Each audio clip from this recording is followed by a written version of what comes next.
And it looks like we are back. Today's session had to be at 5 a.m. Before work. For those of you that have trained in the morning, you'll know that the body's kind of different when it's in the morning. Yeah, there's some science behind it. The neurology hasn't woken up, so everything feels heavy, you're stiff. And you're not in the prime condition to perform physically. But for those of you that are listening to this, I highly encourage you to do it because there's other benefits. There's some form of tranquility in the morning. That's like anything else, man. Like there's peace. You're basically meditating in the morning, regardless of what you're doing, especially if you spend it outside. There's no noise. I don't know if you guys realize the importance of that. There is no noise. There's no cars on the road. Sure, there's a truck in the distance going by or whatever. But the amount of decibels that the environment emits through just civilization working, it's unreal when that is gone. And with that sound gone, you're almost like closer to God, closer to your spirit, your soul. And so, I don't know, you just seem happier. Really, really happy. Just sitting there on the chair in between the sets, the warm-up sets that I did today. And I'm like, damn, I'm happy. I mean, I have no reason to not be happy in life. I've got everything in my life, but this is something else. Like you just sit there and you're like, wow, I'm so happy. Purely because you wake up in the morning. Like it's weird. Like I'm happy normally. Don't get me wrong. I'm very, very happy. Very grateful for everything. But when you wake up in the morning, the family's sleeping in the house, society's sleeping outside the house, calmness, you're looking at the black plates rattling when you're doing sets. It's a beautiful thing, man. I don't know, like it's my spot. Today just happened to be it's my AMRAP day today. I go to war today. Last few sessions have been horrible. I've spoken about that at length. I ventured above 5 reps, 10 reps, 20, 50 reps. And that took a lot out of me, man. It took a lot out of me. But today I felt like I had my legs underneath me again. I was able to get 180 for 11. And that is very, very happy. I'm very happy with that. I probably had another 1, maybe 2 in me.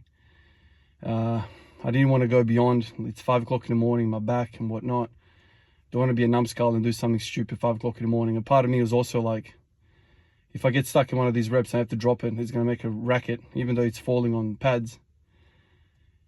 And part of me was also a bit conscious of the sound of the plates. I almost used the bumpers just to avoid the noise. There's neighbors like 3-4 meters away from me, man, basically, So I'm thinking about that. I actually thought about my breathing as well. You're breathing hard, right? Everyone's freaking hearing me breathing hard. They probably think I'm having sex or something. I mean, they probably know by now after all these years of squatting that he goes, my neighbor again, he's squatting. But all of these things play on your mind. And so like, yeah, I probably could have had 1 at least. But regardless, 5 a.m. session, I mean, I did that set at 6 a.m. But for me to be able to do that, I'm very, very happy. That means whatever fatigue that I had from the previous couple of week or so, has finally washed away. My back feels strong, my legs feel strong, my hips feel healthy, everything feels stacked and ready. And it's a beautiful thing for me, man. When you spend a lot of time, a week basically, feeling like crap, to get back to this level is really good. And I do have to emphasize, like I've been talking about last few videos, what I've been doing. So yes, I have been feeling really weak. I haven't been able to perform on the days that I've felt like I needed to perform. Basically, more than a week, That doesn't mean that you just, don't do anything. You can still go crazy and overdose on your accessory work. So that's kind of what I did. Last few days, I'm like, cool, like I have not squatted properly to the intensity that I wanted. So I did a whole lot of hip stuff. I showed you a bunch of the exercises that I did last few days. I keep rotating them around, keep hitting those freaking weird muscles on the side of the hip, which seem to be off when I squat for whatever reason. I don't understand. I remember, I'll take you back to my first thoughts about this. I used to think to myself, man, If I start this squat everyday business, I'm not going to have to do anything. No accessory movements. The squat is everything. It does everything, man. What muscle doesn't the squat work? Probably there is no muscle that it doesn't work, but what it does do, it hits some muscles much more than others.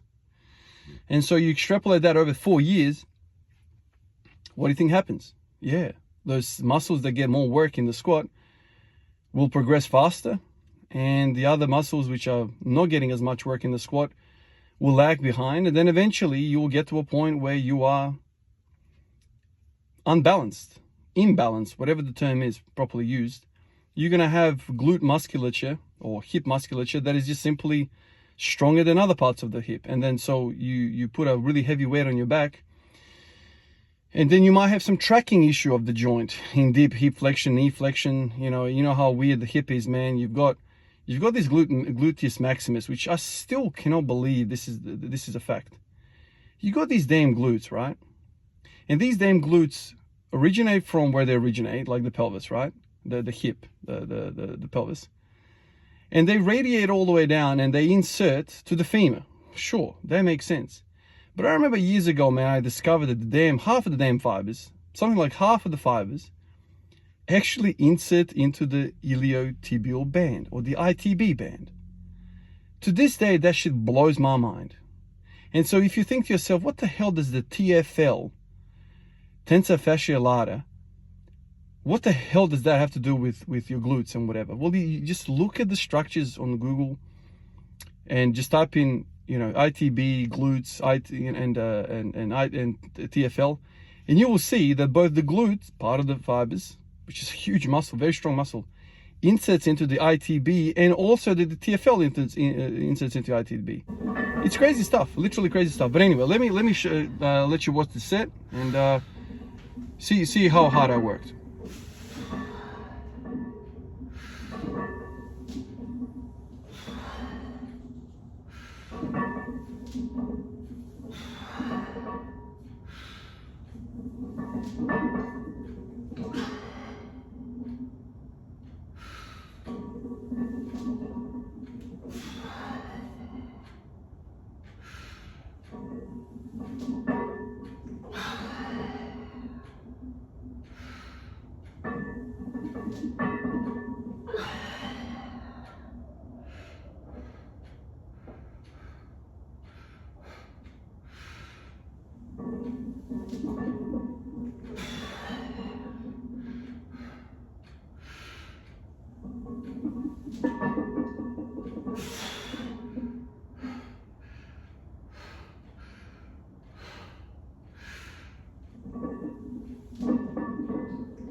So you can see that, man, like it was a pretty solid set. I'm very happy throughout. The back was good, hips were good, knees were good, everything was feeling great. And I started feeling it exactly where I wanted to be feeling it, in the glutes, in the hamstrings, in the quads. Felt really, really stacked today, so really happy. So this is why we have to do the accessory stuff, man, because the ITB and the glute insert into this ITB band. And so if the glute gets lots of attention, like you do in the squat, and you don't do any of the side glute business, right? You don't do any TFL work. What happens is that the glute gets tighter and tighter and tighter, the glute max, and pulls on the ITB. And with it, it's pulling the freaking TFL out of its position. There's tension now in the TFL. It can't compete with this big muscle. And so when you just squat every day, deadlift every day, you just keep doing bilateral or sagittal plane movements on 2 feet, you're just going to continuously facilitate these imbalances and then eventually pain. And you're like, shit, I need some rest. No, you don't, dude. You don't need some damn rest. What you need is a better structured program. You need to balance your shit. If you had to make a graph, a bar graph, and you're putting water into each of these bars, you're feeling way much more water, so much more water into the glutes, into the glute max than you are in the TFL, the glute med, and min. And so what ends up happening is you start to like completely overpower the other bars. So people are like, oh, you just need rest. I just need some rest, man. If I needed a deload, dude, you don't need a damn deload. If it's a really, really properly structured program and you are pushing equally in all the bars, yeah, sure, there is systemic fatigue, but there should not be pain, man. If there is pain, then something is wrong. If you're just simply washed out and you feel like I have felt in the last few days, in the last week or so, just weak, yeah, okay, you need a rest then. But if there is pain, you need to ask yourself, why is there pain? Pain doesn't just rock up. It's a message. The body is sending you a message. Something is happening. Sure. There could be a case of you are overusing something. Like you're punching the wall with your bare fists. There's pain. I understand that. But when you're squatting and the hip starts to hurt, you have to wonder why. Why is that? Because this is a natural human movement. What is happening here? And this is my mindset always been. Okay, something is going on. I never felt like, oh, it's osteoarthritis or it's arthritis or whatever. No, man, it's not arthritis. Something else is happening.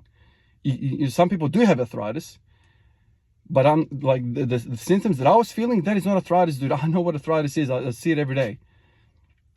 People think it's arthritis is overuse. Is it overuse, or is it just overuse in a bad movement pattern? You're not balanced and you keep going. People say, oh, I did my hip in. Okay, so have you ever squatted in the last 50 years of your life? Have you ever taken a hip into full range of motion? No, I haven't. That's really bad for hips. Oh, really now? You've got arthritis in your hip without squatting ever.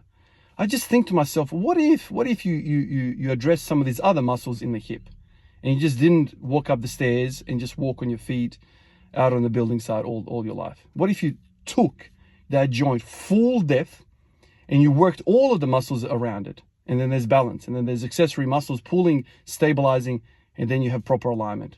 It's something to think about. It's definitely something to think about, and I wish people just didn't you just need to rest. And then when they come back, it hurts again, I need more rest. Deload every month. I'm not sure how effective that thing that you're doing. You should not have any pain. There should be any pain. There is some good pain associated, like muscle soreness and whatever. But the pain that I've been feeling last few years on and off, that's not training pain. That is something is wrong pain. And when you finally address it, oh my God, it is like the best feeling ever. When you just move heavy ass weight for 11 reps and you feel freaking mint after it. That is a beautiful feeling. Appreciate you guys like always, and I'll catch you in the next one. Peace out.